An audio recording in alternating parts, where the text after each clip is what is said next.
God gives you a lot of challenges in life, and it's how you deal with those challenges that really turn you into who you are.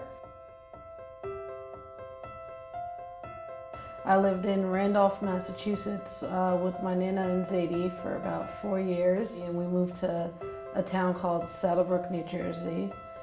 It was a normal town, and I sort of had what I considered a normal childhood.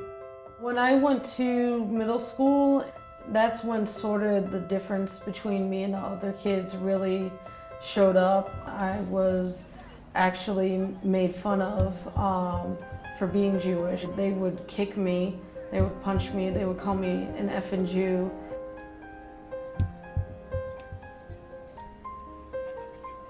On March 10th, 1998, I went into computer class. The twin girls walked in and I felt hands on my back and I froze. I didn't know what to do.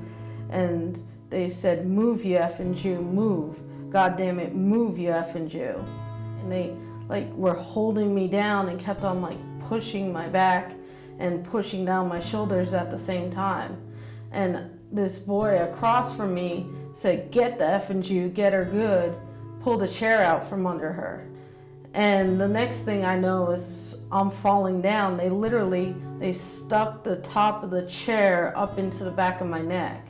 I saw them hitting my leg with the chair and everything, and just kept on going in and out of consciousness. The next thing I remember was I was in the nurse's office. There was a bell that rung, and my teacher, she came up to me and she goes, "Neili, school's out, go to your locker and go home." I went out to the car to my mom and I said, "My head hurts, I'm really tired," because I didn't really remember at the time what happened. And so we went home and I went upstairs and went to bed.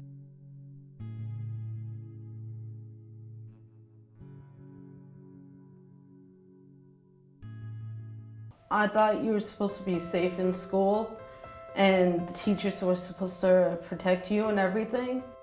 I felt really vulnerable, and then I was afraid to go back. I was out of school for 3 months afterwards because of how bad the concussion was. I had a blood clot from my spine all the way to here for 18 months that caused some brain damage because I have some learning disabilities now. My hearing's affected from it. Eventually I'm gonna need surgery on my neck, my back, my left arm, the shoulder, the elbow, the wrist. My left hip is gonna need surgery. I've had 2 left knee surgeries. I've had 2 surgeries on my left ankle and 3 surgeries on my left foot. Eventually my mom had enough because the school system wouldn't do it, and I was homeschooled for the rest of high school. But I lost the ability to play sports. I lost a lot of friends, and my career aspirations of playing for softball for the United States and stuff was all lost.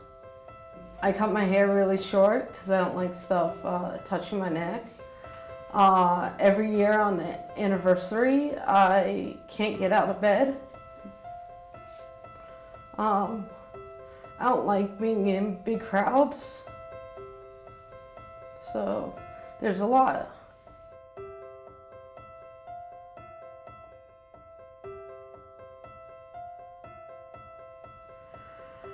Really, how I get out of it was my grandma convinced me to go to Israel, to go on birthright. I thought it was crazy. I had no clue why. I didn't really know anything about it. I didn't grow up very religious, so I had no clue what connection Israel had to me or why.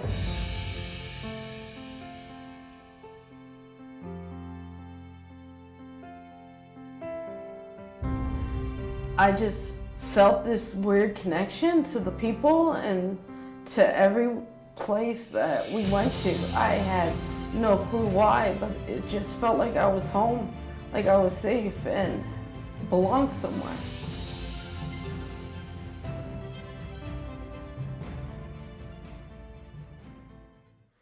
I have been spit at.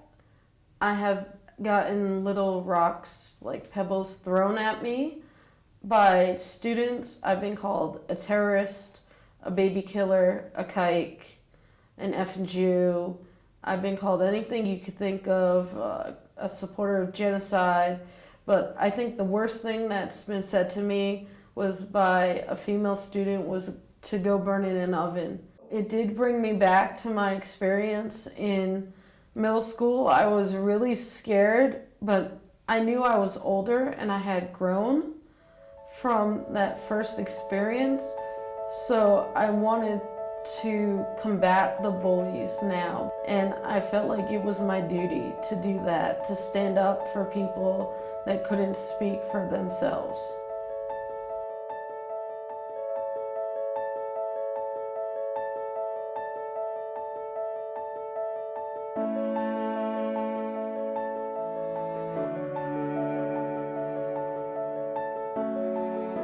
My name is Neili. My question is for the students that are afraid to stand up, and you're the lone wolf out there, how do you get the students to join you? Neili was a lone wolf, and she's done incredible work on her campus in the last year. Like, she deserves a round of applause.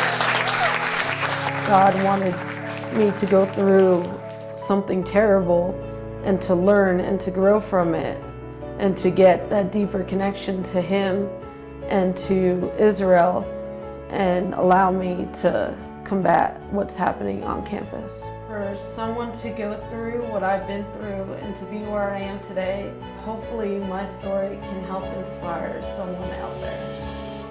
You're not alone in this fight.